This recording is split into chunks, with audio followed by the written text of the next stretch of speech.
الحمدللہ رب العالمین والصلاۃ والسلام علی سید الانبیاء والمرسلین۔ ناظرین، اللہ کے فضل اور کرم کے ساتھ میں ایک نئی ویڈیو لے کر آپ کے سامنے حاضر ہوا ہوں۔ مجھے امید ہے کہ آپ سب خیر و عافیت سے ہوں گے۔ میری دعا ہے اللہ آپ کو خوش رکھے، شاد و آباد رکھے، سلامت رکھے اور اپنے حفظ و امان میں رکھے۔ ناظرین، میری آج کی ویڈیو سورہ نور کے حوالے سے کہ سورہ نور جو 18ویں سپارے کی سورہ نور ہے، اس کے حوالے سے پیارے آقا علیہ الصلوۃ والسلام نے کیا ارشاد فرمایا ہے۔ آئیں اور آج سورہ نور کے حوالے سے کچھ چیزیں سماعت کرتے ہیں۔ سب سے پہلے تو افضل کلام کس کا ہے؟ افضل کلام کلام اللہ ہے۔ سب سے افضل کلام اللہ تبارک و تعالیٰ کا ہے، لہٰذا اسے پڑھنے میں اور اس پر عمل کرنے میں بہت ہی زیادہ ثواب ہے۔ پڑھیں گے تو ہمیں ثواب ملے گا، اس پر عمل کریں گے تو ہمیں پھر بھی ثواب ملے گا۔ حدیث پاک کے اندر کیا آیا ہے؟ حضور علیہ الصلوۃ والسلام نے فرمایا کہ جس نے کتاب اللہ کا ایک حرف پڑھا، اس کے لیے اس کے بدلے ایک نیکی لکھی جائے گی۔ جس نے صرف ایک حرف پڑھا، اس کے بدلے میں اس کے نامہ اعمال کے اندر ایک نیکی لکھی جائے گی، اور یہ نیکی 10 نیکیوں کے برابر ہے۔ یہ نیکی 10 نیکیوں کے برابر ہے۔ تو ناظرین، سورہ نور اور دیگر جتنی بھی صورتیں ہیں، پورا قرآن لے لیں، اس کے اندر کتنے حرف ہیں؟ تو انسان اگر 10 حرف پڑھے یا 15 حرف پڑھے یا 20 حرف پڑھے، حتیٰ کہ پوری صورت پڑھے، تو جیسے جیسے وہ پڑھتا جائے گا ویسے ویسے اس کو ثواب اس کے نامہ اعمال کے اندر درج ہوتا رہے گا۔ تو آئیں آج سورہ نور کے حوالے سے ضرور سماعت فرمائیں، تو انشاءاللہ تعالی سننے کا بھی ثواب ہوگا، پڑھنے کا بھی ثواب ہوگا، اور اس پر عمل کریں گے اس کا بھی ہمیں ثواب ملے گا۔ امام احمد بن حنبل رضی اللہ تعالیٰ عنہ فرماتے ہیں کہ میں رات کو سویا ہوا تھا تو مجھے اللہ رب العزت کا دیدار ہوا۔ مجھے اللہ رب العزت کا دیدار ہوا تو میں نے عرض کی کہ یا پیارے پروردگار، جن اعمال کے ذریعے تیرے بندے تیرا قرب حاصل کرتے ہیں، ان میں سب سے بہتر اور افضل عمل کون سا ہے؟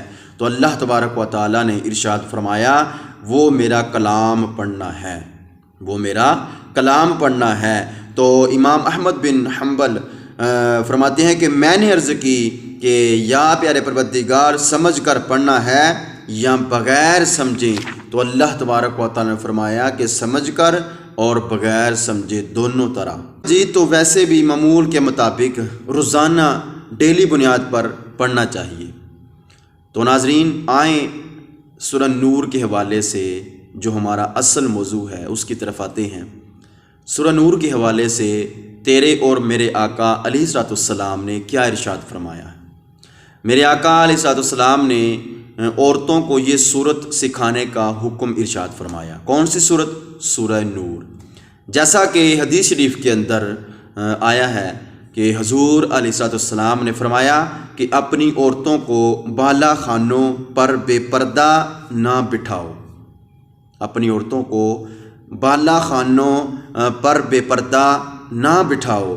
آگے فرمایا انہیں لکھنا نہ سکھاؤ۔ آگے فرمایا انہیں چرخہ کاتنا سکھاؤ اور سورہ نور کی تعلیم دو۔ اس حدیث کے اندر اس صورت کو ایک خاص کر دیا گیا ہے عورتوں کے ساتھ۔ تو آئیں دیکھتے ہیں کہ کون سی ایسی خاص اس کے اندر بات ہے کہ اس صورت کو عورتوں کے ساتھ خاص کر دیا گیا ہے، کیونکہ حضور علیہ الصلوۃ والسلام نے فرمایا کہ سورہ نور اپنی عورتوں کو سکھاؤ، اس کی تعلیم اپنی عورتوں کو دو۔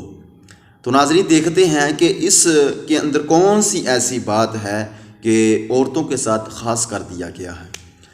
اس حدیث کی شرح مفتی احمد یار خانمی رحمۃ اللہ تعالی علیہ فرماتے ہیں کہ اس صورت میں پردہ شرم و حیا اور عصمت و عفت یعنی کہ پاک دامنی کے احکام ہیں، اور اس لیے خصوصیت سے اس کے سکھانے کا حکم دیا گیا ہے کہ اپنی عورتوں کو سورہ نور سکھاؤ، اس کی تعلیم دو۔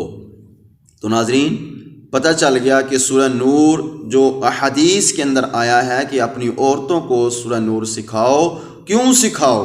اس لیے تاکہ وہ پردہ کریں، وہ عصمت اور عفت اور شرم و حیا کے جو احکام ہیں ان پر عمل کریں۔ تو ناظرین، قرآن سارا جو ہے وہ برکتوں والا ہے، عظمتوں والا ہے۔ قرآن گھر کے اندر پڑھا جائے تو گھر کے اندر برکت جو ہے وہ ڈیرے ڈال لیتی ہے۔ تو ناظرین، ہمیں چاہیے کہ ہم اپنی عورتوں کو، اپنی بیویوں کو، اپنی بیٹیوں کو سورہ نور ضرور سکھائیں۔ اس کے اندر پردے کے حوالے سے احکام ہیں، اس کے اندر شرم و حیا، اس کے اندر عصمت اور عفت یعنی کہ پاک دامنی کے حوالے سے واضح طور پر بیان فرمایا گیا ہے۔